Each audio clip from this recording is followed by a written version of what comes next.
Este vídeo é um patrocínio de Buscando serviço de alta qualidade? Marianos Car, oficina mecânica especializada em nacionais e importados. Venha consertar seu carro conosco. Estamos localizados na Estrada do Galeão 322, no estacionamento da quadra da União da Ilha do Governador. Telefone WhatsApp DDD 21 99309 4355. DDD 21 99309 4355. Marianos Car, oficina mecânica de qualidade.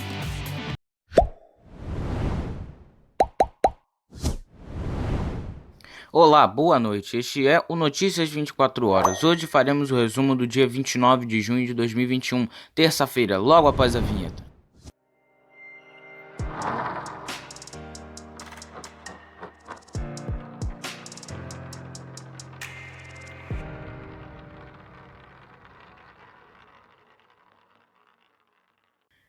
Bem, vamos começar nosso resumo de notícias de hoje, mas já peço para você deixar o seu like, se inscrever no canal, ativar o sininho das notificações e também compartilhar esse resumo de notícias para todos os seus contatos. Bem, vamos começar o nosso resumo de notícias de hoje, já com o número da Covid. O Brasil registrou 1.917 mortes por Covid-19 nas últimas 24 horas, totalizando nesta terça-feira 516.119 óbitos desde o início da pandemia. Com isso, a média móvel de mortes nos últimos 7 dias chegou a 1.603, o menor número desde o dia 9 de março, quando estava em 1.572. Em comparação à média de 14 dias atrás, a variação foi de menos 20% e aponta a tendência de queda pelo terceiro dia seguido após 39 dias em estabilidade ou alta.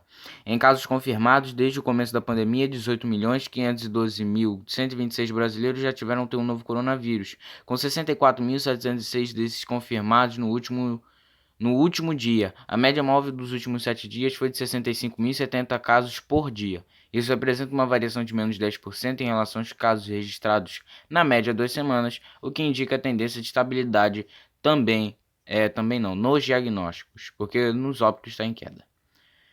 Os ministros Marcelo Queiroga, da Saúde, e Wagner Rosário, da Controladoria Geral da União, a CGU, anunciaram nesta terça-feira a suspensão do contrato da compra da vacina indiana Covaxin. O contrato da Covaxin se tornou alvo da CPI da Covid no Senado e do Ministério Público Federal depois que o servidor Luiz Ricardo Miranda, do Ministério da Saúde, e o seu irmão, o deputado Luiz Miranda, do Democratas do Distrito Federal, denunciaram pressão atípica dentro da pasta pela aceleração da compra da vacina. O ministro Wagner Rosário afirmou que o contrato permanecerá suspenso enquanto a CGU estiver realizando, por meio de auditoria, uma revisão do processo de aquisição da vacina, a fim de identificar eventuais irregularidades. Abre aspas, o tempo de suspensão vai durar tão somente durante o prazo de apuração. Nós colocamos a equipe para fazer uma apuração, uma equipe reforçada para ser bastante célere nesse processo e esperamos em não mais de 10 dias ter uma resposta sobre essa análise, fecha aspas, disse Rosário. O líder do governo do Senado, senador Fernando Bezerra, do MDB do Pernambuco, afirmou nesta terça-feira, durante a sessão da CPI, que a data em que o presidente Jair Bolsonaro pediu ao então ministro Eduardo Pazuello apuração sobre eventuais irregularidades no contrato da vacina Covaxin foi o dia 22 de março. No dia seguinte, 23 de março, a exoneração de Pazuello foi publicada no Diário Oficial da União. O senador levou essa versão à CPI após os oposicionistas terem acionado o Supremo Tribunal Federal para investigar se Bolsonaro cometeu prevaricação, se omitiu de comunicar a denúncia. Na semana passada, o deputado Luiz Miranda, do Democratas do Distrito Federal, relatou que ele e o irmão servidor do Ministério da Saúde, Luiz Ricardo Miranda, alertaram o presidente sobre suspeitas no contrato em uma reunião no dia 20 de março. O deputado Luiz Miranda disse ainda à CPI que, quando fez o alerta para Bolsonaro, o presidente ligou o episódio ao seu líder do governo na Câmara dos Deputados, o deputado Ricardo Barros, do Progressistas do Paraná, e se comprometeu a pedir uma investigação ao diretor-geral da Polícia Federal. Voltou a nevar em São Joaquim, na Serra Catarinense, na tarde desta terça-feira. A neve fraca foi registrada pouco depois das 5 da tarde, segundo o meteorologista da NSC, Leandro Puchalski. Mesmo sem acumular, os pequenos flocos caíram por cerca de 25 minutos e foram comemorados por moradores e turistas que estavam na Praça Central de São Joaquim. O fenômeno também ocorreu na segunda na cidade e em outras 5 de Santa Catarina. Com as temperaturas baixas na região sul, havia possibilidade de nevar em 23 municípios de Santa Catarina nesta terça, segundo aviso meteorológico do Instituto Nacional de Meteorologia, o INMET. Segundo o Centro de Informações de Recursos Ambientais e Hidrometeorologia de Santa Catarina, a EPAGRE-CIRAM, apesar da previsão, apenas São Joaquim tinha registrado neve até 5 horas desta terça. Ao longo do dia houve chuva congelada e formação de cincelo, além da menor temperatura do ano no país ser registrado no amanhecer desta terça na Serra, na cidade de Bom Jardim da Serra, onde fez menos 7,5 graus Celsius, nas 7 da manhã. As autoridades da cidade de Burnaby, na região metropolitana de Vancouver, anunciaram nesta terça-feira que ao menos 25 moradores morreram de forma súbita apenas nas últimas 24 horas. As mortes podem estar ligadas com a forte onda de calor que vem atingindo a região.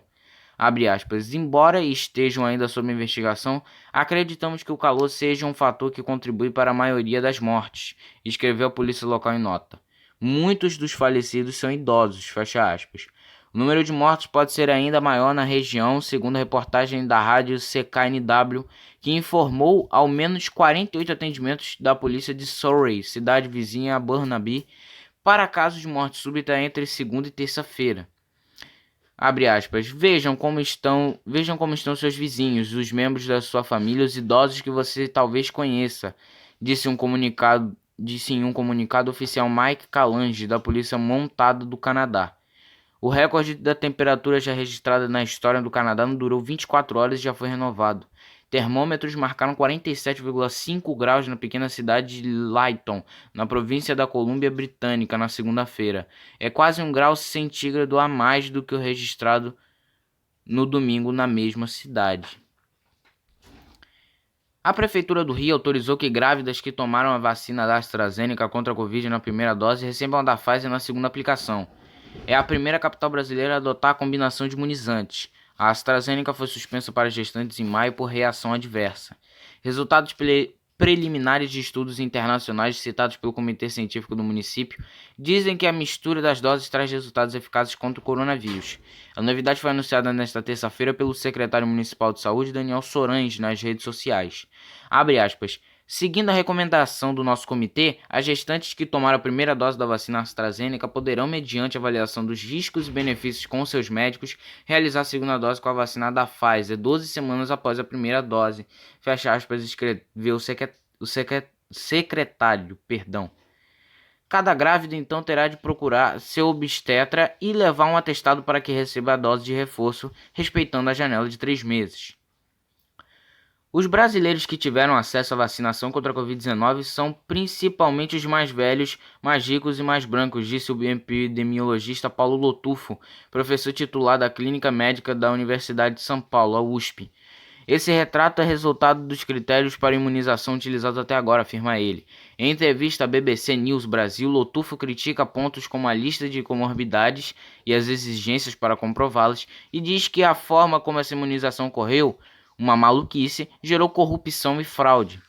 Abre aspas. O grande erro de tudo sempre foi a história de que não houve coordenação federal, fecha aspas, criticou o epidemiologista. O Ministério da Saúde determinou inicialmente grupos prioritários para a vacinação. O detalhamento das regras, no entanto, ficou sob a responsabilidade dos governos estaduais e municipais. É por isso que as regras variam de cidade para cidade e vemos municípios próximos em fases diferentes de vacinação. Abre aspas. Agora eu acho que os prefeitos perceberam que se quiserem ser rápidos, têm que usar o critério de idade. Fecha aspas, disse Lotufo. O Conselho de Ética da Câmara aprovou nesta terça-feira a suspensão por 2 meses do exercício do mandato do deputado Daniel Silveira do PSL do Rio. A punição decorre de o parlamentar ter gravado sem autorização uma reunião do PSL em 2019. Foram 13 votos a 3. Na semana passada, o relator Alexandre Leite, do Democratas de São Paulo, defendeu o afastamento do parlamentar por 4 meses. Diante da resistência de alguns membros do Conselho que queriam a punição mais branda de todas, a de censura, o relator chegou a uma solução de consenso e reduziu a pena proposta inicialmente pela metade. Silveira ainda poderá recorrer da decisão à Comissão de Constituição, Justiça e Cidadania, CCJ, que não analisará o mérito ou apenas aspectos formais do relatório. Para que seu mandato seja de fato suspenso, o processo ainda precisa ser aprovado pelo plenário da Câmara. A suspensão é uma das punições previstas no Código de Ética da Câmara. São elas em ordem de gravidade: censura verbal escrita, suspensão de prerrogativas regimentais, suspensão temporária do exercício do mandato ou própria perda do mandato. 3 homens morreram nesta terça-feira após um ataque a tiros na comunidade do Terreirão, no Recreio dos Bandeirantes, na zona oeste do Rio de Janeiro. Outros 5 ficaram feridos, entre eles um de 21 anos que foi levado para o Hospital Miguel Couto, no Leblon, na zona sul do Rio. Os outros feridos foram encaminhados para o Hospital Municipal Lourenço Jorge, na Barra da Tijuca. Um dos socorridos tentou fugir do local e foi preso por policiais militares do 31º Batalhão da Polícia Militar, com uma pistola. O policiamento foi intensificado em toda a região do Terreirão. Uma moradora do Recreio conta que viu por volta das 2 horas da tarde desta terça ocupantes de um carro preto fazendo disparo contra homens que estavam em um centro comercial na Rua do Valão, na comunidade. A moradora diz que todos que estavam na rua correram e ela entrou na casa de uma desconhecida para se proteger. Assim que os tiros pararam, ela saiu e se deparou com 3 homens mortos no chão. Um quarto homem teria ficado ferido com estilhaços. O menino de 6 anos que foi agredido pelo pai após errar o dever de casa em Caratinga, Minas Gerais, não resistiu aos ferimentos e morreu na tarde desta segunda-feira, dia 28, ou ontem, melhor dizendo. Elias Emanuel Martins Leite foi internado na UPA de Caratinga neste domingo, mas devido à gravidade dos ferimentos precisou ser transferido para o Hospital de Pronto-Socorro João 23, na região leste de Belo Horizonte. A Prefeitura de Caratinga informou que o menino teve morte cerebral constatada no início da noite desta segunda. O pai da criança foi preso em flagrante por tortura pela Polícia Civil, ainda no domingo encaminhado ao sistema prisional. De acordo com a Polícia Civil, o autor justificou que estava embriagado no momento das agressões. Disse também que já teve o poder familiar suspenso em razão de agressões e correções abusivas com o menino, mas que depois foi retomado. A defesa do fazendeiro preso suspeito de ajudar na fuga de Lázaro Barbosa pediu à justiça para que ele seja solto após a morte do criminoso. Lázaro foi localizado e morto nesta segunda-feira em Águas Lindas de Goiás. A juíza Luciana Siqueira tornou a prisão em flagrante do fazendeiro em preventiva na noite desta sexta-feira, passada. Na decisão, a magistrada disse que manteve a prisão do fazendeiro por entender que sua liberdade apresenta risco efetivo à ordem pública. Abre aspas. O fato apresenta extrema gravidade concreta. Foram reunidos indícios de que ele, por vários dias, deu guarida em sua fazenda a criminoso que se supõe de altíssima periculosidade, fecha aspas, escreveu a juíza. No pedido de reconsideração publicado no final da manhã desta terça-feira, a defesa argumentou que após a morte de Lázaro, a prisão cautelar do fazendeiro caiu por terra, perdendo, segundo a defesa, o objeto da prisão preventiva. O pedido ainda não havia sido julgado pela Justiça de Goiás até as 4 horas e 50 minutos desta terça-feira. Lembrando que é da tarde. A juíza Neares dos Santos Carvalho, da Terceira Vara Criminal de Niterói, deu 48 horas para que a deputada federal Flor Delis, do PSD do Rio, ré pelo assassinato do ex-marido pastor Anderson do Carmo, justifique por que supostamente descumpriu o monitoramento por tornozeleira eletrônica. A deputada responde às acusações de homicídio triplamente qualificado por motivo torpe, emprego de meio cruel e de recurso que impossibilitou a defesa da vítima, tentativa de homicídio, uso de documento falso e associação criminosa armada. Em despacho assinado na tarde desta terça-feira, a magistrada determinou que Flor Delis esclareça por que entre os dias 19 e 21 de maio a deputada supostamente omitiu que a cinta que prende a tornozeleira ao pé estava rompida. Conforme relatado no texto, a violação do equipamento ocorreu entre as 10 da manhã e 13 minutos do dia 19, mas Flor Delis só teria procurado a Secretaria de Administração Penitenciária no dia 20, às 11 da manhã e 13 minutos. No mesmo dia 20, Flor Delis teria conseguido agendar a reinstalação da tornozeleira às 2 horas e 10 da tarde. Bem, esse foi o resumo de notícias de hoje. Agradeço a todos, ouvintes e espectadores. Agradeço a todos que estão compartilhando os vídeos do canal. Peço mais uma vez aqui no final do vídeo para você se inscrever no canal, deixar o seu like, ativar o sininho das notificações para não perder nenhum vídeo do canal e compartilhar para outras pessoas. Mais uma vez agradeço a todos, tenham uma boa noite e até amanhã.